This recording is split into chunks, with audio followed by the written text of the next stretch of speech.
Hi, my name's Jess Porter. Welcome to The List.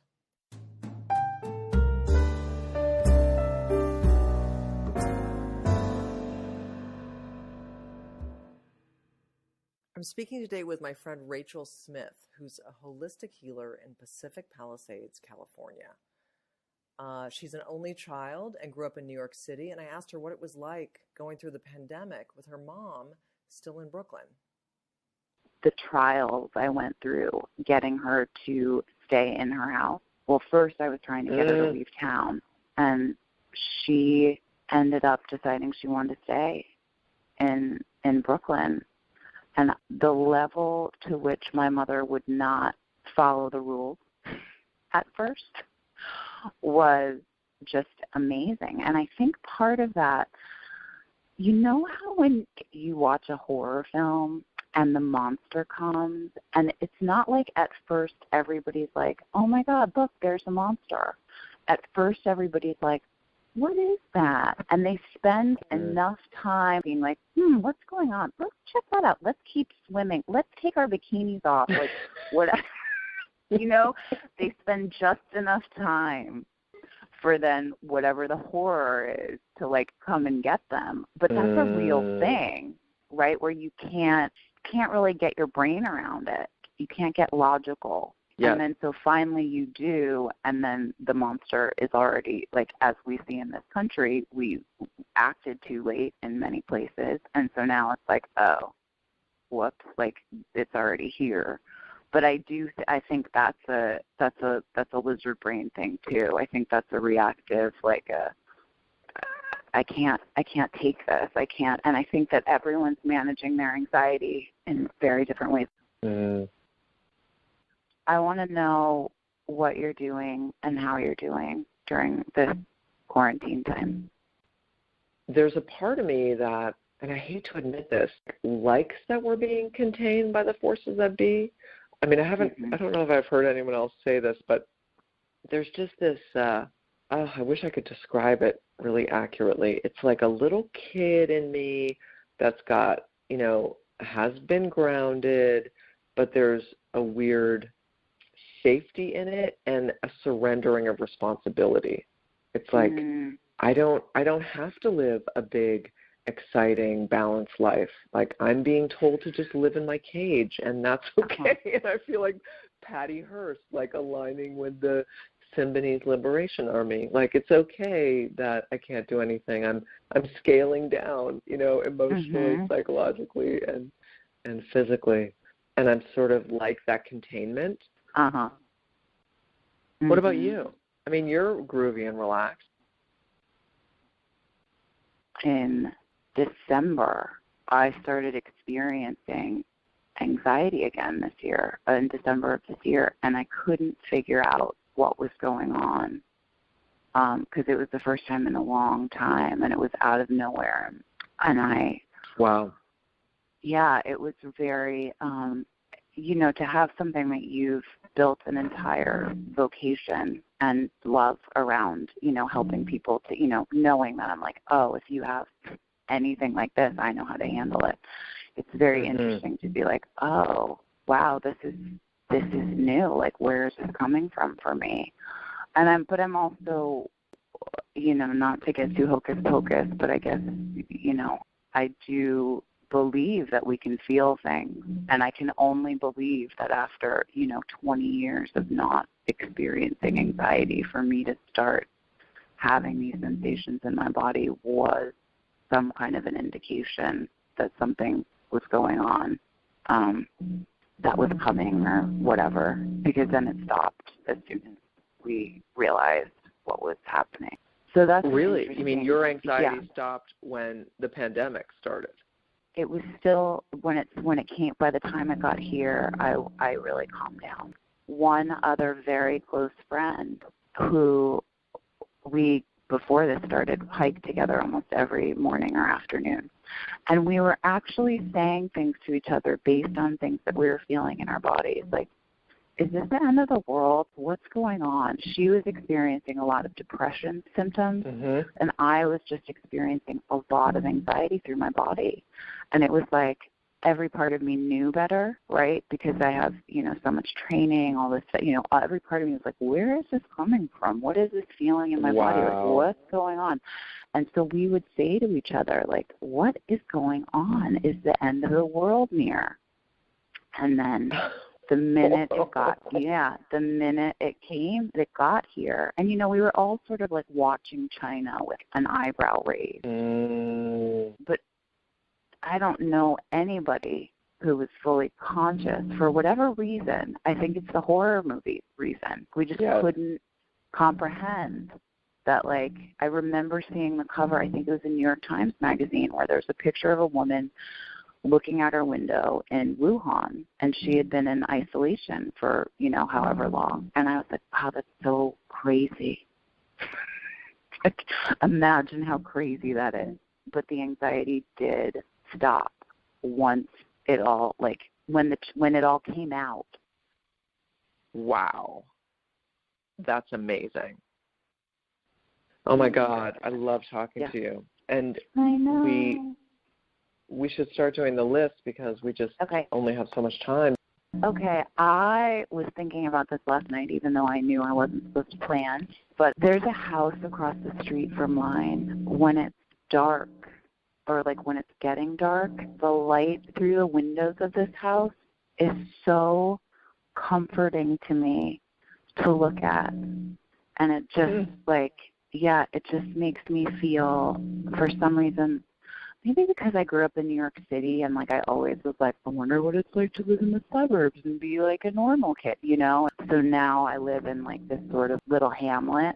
And so looking across the street, you just see the warm light coming through the different windows. And I just feel, like, all cozy. And so I'm really grateful that house is across the street from me. I love that. It reminds me, I lived in the Berkshires in western Massachusetts for 4 years, and in the winter, so many people would put candles in their windows around Christmas, whether they were actual candles or electric candles. But you go through, like, Stockbridge, Massachusetts, where Norman Rockwell had his studio, and see these houses with candles in their windows, and it was, winter's hard and winter's long, but the most beautiful place I've ever spent it is in the Berkshires. It was great. Wow. So, the Berkshires. What do I want my next one to be? Let's have it be my mini trampoline. I have one of those mini trampolines that you jump on that actually our friend Krishna gave me because she had it. She didn't want it. And I was like, what? I want a mini trampoline. And it really can change the energy around. Like, if I'm pissed or I'm upset or anything, or just like you just need to get going. It really, like, I feel myself, like, being like, oh, my God, thanks. So I'm grateful that I have my mini trampoline. Thinking about your mini trampoline makes me think I would just pee all over it in, like, 3 bounces. But that's okay. That reminds me of my nieces and nephews, because every summer at the cottage there's a trampoline that they've set up in the woods, and they just spend all day on the trampoline. Like, if the kids are bugging you or they're just cranky or, hungry and lunch isn't ready, it's like, go on the trampoline. And all 4 of them go there and bounce like crazy, and it's just really fun. And they want you to, like, sit next to the trampoline and act like an Olympic judge, and we do, like, fake Olympics, and they come from fake countries and do, like, fake routines. It's pretty great. Amazing. I am enormously grateful for the birds. We were not hearing as many birds, like, just in the years past, and specifically this owl that lives outside of my window, and I don't know why I call him a he, but I'm assuming he's a he for some unknown reason, but he makes me so happy when I hear him at night. And he'll go away for periods of time and then come back. And I'm so grateful that just his presence, something about him is so just life-affirming for me. So I'm grateful for the birds and for my owl. Wow. I want to say I'm grateful for our friend Krishna who introduced us. And just because Krishna is, like, one of life's greatest characters. You know, she's just really smart, really funny, and incredibly generous. She's just absolutely one of a kind. Mother of 5. Mother of 5. Yeah. Krishna brings me so much laughter every day on her on her thread. So I want to be. I keep stealing yours, so I'm going to be grateful for Krishna too. It's all right. That's the thing. That's how the list works. You know, gratitude begets gratitude. I'm grateful for books, and I'm not a big reader. I wish I were. I feel like somewhat shamed in my family for not being a bigger reader. But just in the last week, after spending so much time on screens, not only during this pandemic, but let's face it, the last decade, I picked up a David Sedaris book, and I'm just like, I'm going to go to bed reading a book. And here is David Sedaris, who is just the easiest candy-flavored pablum to take in before going to bed. So yeah, books, because they shut out the rest of the world. They give you a world to step into, but you're not, like with the internet, once you're in the internet, you're actually everywhere, meaning you have the potential to go into any portal on Earth. But with a book, it's just one portal, and I like that. I'm grateful for my boyfriend, significant other, domestic life partner. What are all the words I can call him? As you said before, I don't think this is necessarily the easiest thing in the world for any of us on some level, but on another level, I mean, he's just like, well, this is my dream get to come true. We get to hang out at home together all the time, you know? So to have somebody who's that positive and just that loving, and to be able to go through this with another human, so just have that love, and to be able to have, you know, a kind of good time in the midst of this life-changing experience. So I'm grateful for that. As you know, Rachel, I don't believe your boyfriend exists because I've never met him. So, but that was a nice story, right? Yeah, I'm really grateful that your imaginary boyfriend is so fully sketched for you and so fully realized and so positive. Krishna has a story now that I keep him in the basement. Krishna, who has met him, has a story that I keep him in the basement as a kind of sex cooking slave. That's the way you make things really manifest, grateful. Right? Mm-hmm. Yeah. I'm just here doing a manifestation. You gotta start with a vision. I'm just here manifesting on the phone with you. I'm grateful for baths. I'm not a shower person. I'm totally a bath person. And I won't go into much more detail on that, but I love a good bath. I love a bath, and I actually recommend different kinds of therapeutic baths because I believe so much in their actual medicinal value. And I, again, am piggybacking on one of yours because I'm just going to go into how grateful I am for baths too, and how it totally can turn my anything around. Just makes me feel good, like a rebirth. Yes. Well, and a centering own time that's very sensuous and at the same time spacey and meditative. And yeah, that reminds me, I'm grateful for this teacher named Anne Marie Colbin. She started in New York City the Natural Gourmet Cookery School, which is one of the first whole foods, plant-based cooking schools at the time. And she taught this class all about water and how water heals, but it wasn't sort of drink lots of water. It was the very old school European remedies that her grandmother would have used to like reduce fever, or put your feet in cold water, put your feet in hot water, put your forearms in cold water, put your forearms in tepid water, whatever it was, like these crazy remedies, which obviously weren't crazy at all. They were how to balance different energy in the body. It was like acupuncture by water in a way to stimulate different meridians, change the chi. And I'll never forget that class. I forget almost all of the information. I just don't, I haven't forgotten how much my mind was blown by it and how simple using the elements can be and how powerful using the elements can be. So Anne-Marie Colbin. I love those people who are like real. It's like they're bringing you that old medicine woman stuff when you know that it's like it's just stuff that somebody was doing with their grandkid, handed down. I feel that way. I have a lot of the books of Hildegard of Bingen. Don't know her. Hildegard of Bingen was considered the first homeopath.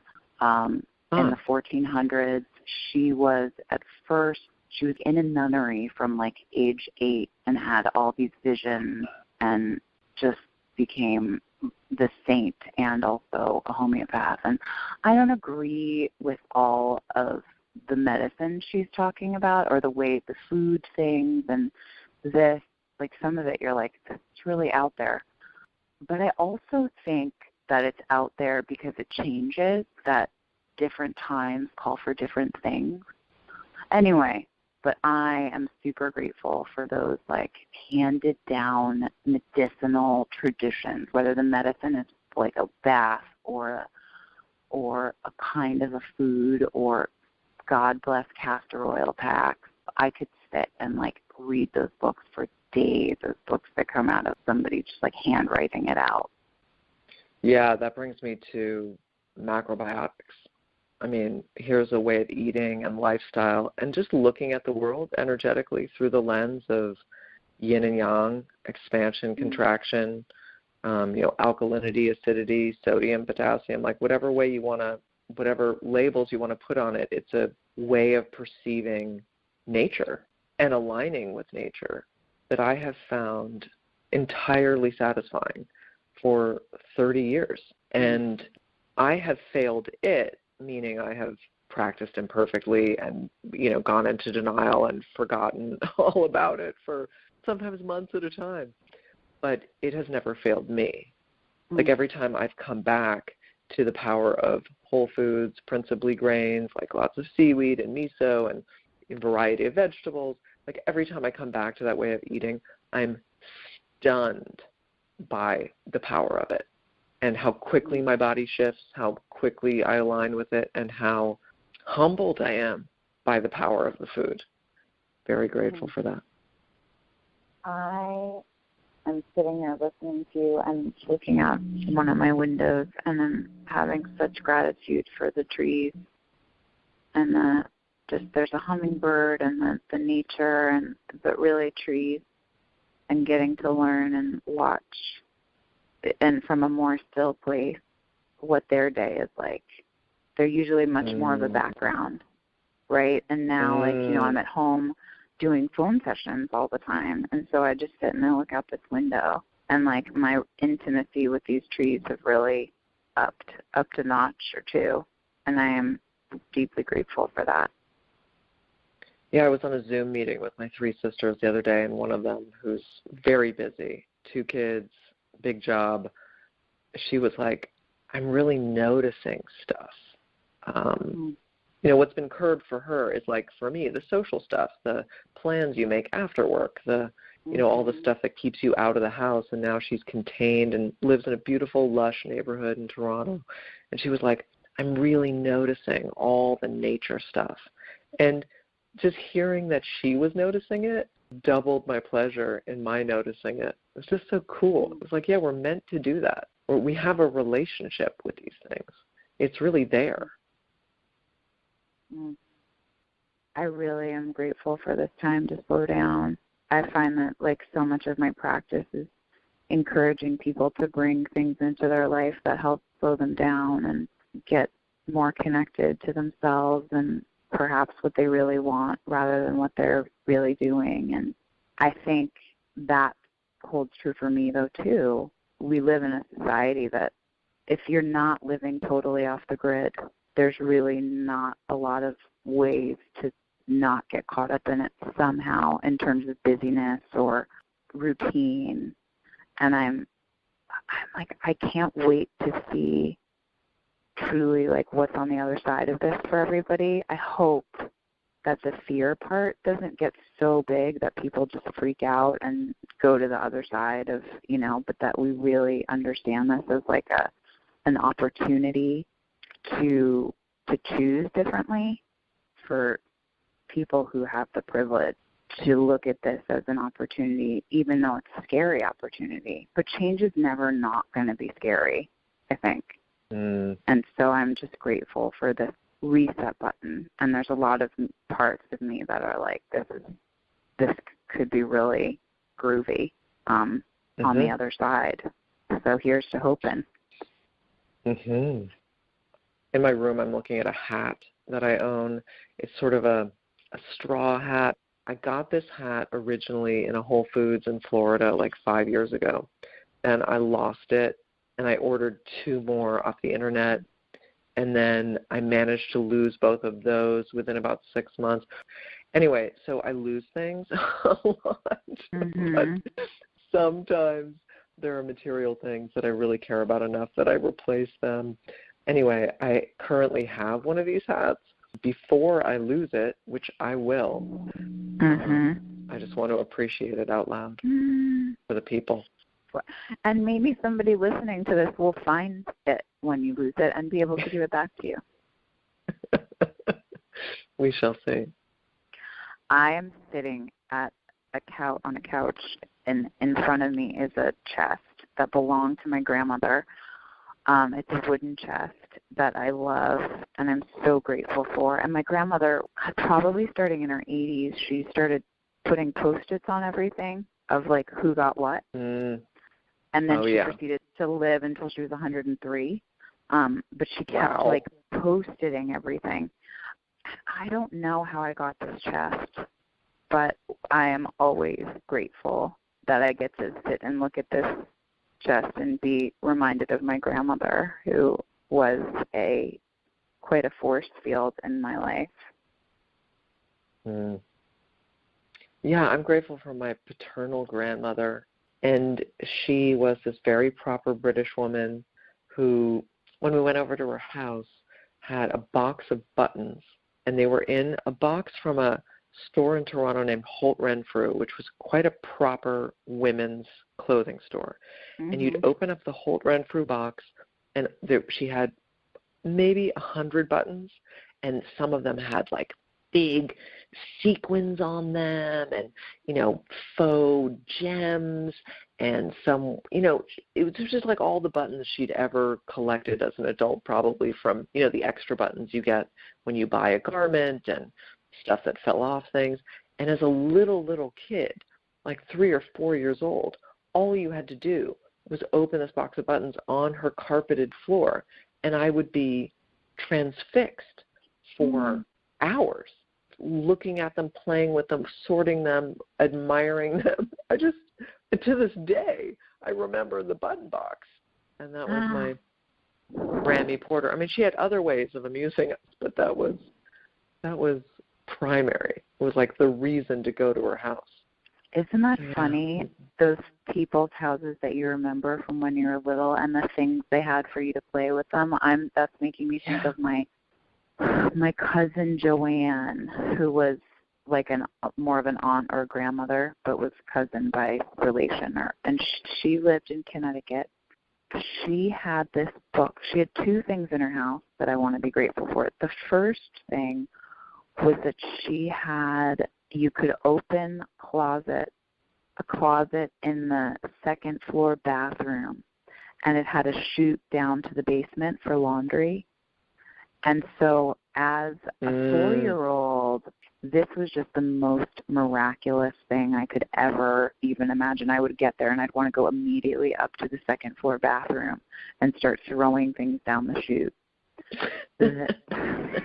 She also had, the life of an only child.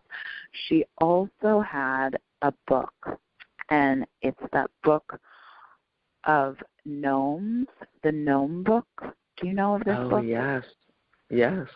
So when you're little and you're introduced to something, like for many years, I thought I was the only person who knew of it. And then like in my 20s, somebody said something about the Gnome Book, and I was like, oh, how do you know about the Gnome Book? Like I thought that my cousin Joanne, like that was just at her house for me.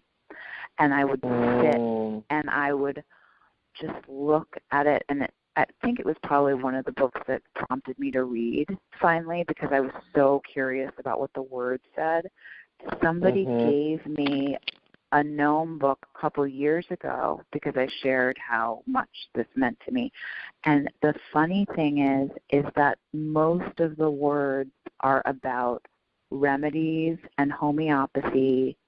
And like, So when you're a kid, you see these pictures of these gnomes, and I'm like completely transfixed. So yeah, my cousin Joanne, the laundry chute, and the Gnome Book all in one. Nice. Which reminds me of Maurice Sendak and Where the Wild Things Are. Where the Wild Things Are, especially because that little boy is naked in a couple of the pictures, and you're just as a little kid being like, oh my God, he's naked, he's naked, he's naked.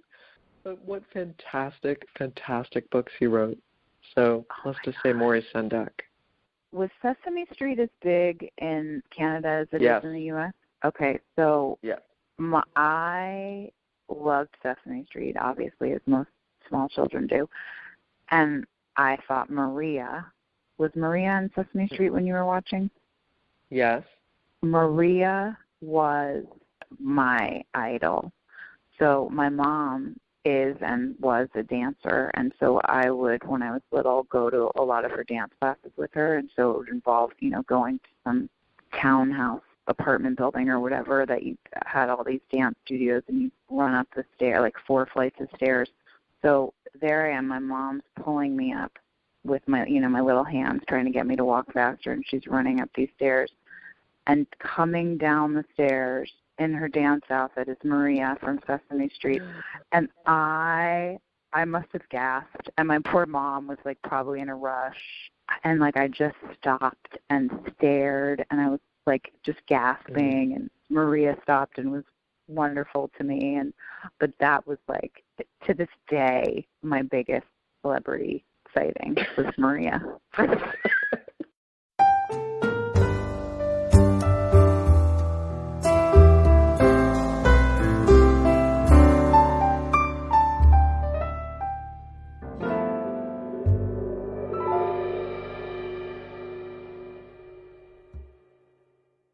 But I'm surprised you even know TikTok exists. How old do you think I am? Jessica Porter. Well,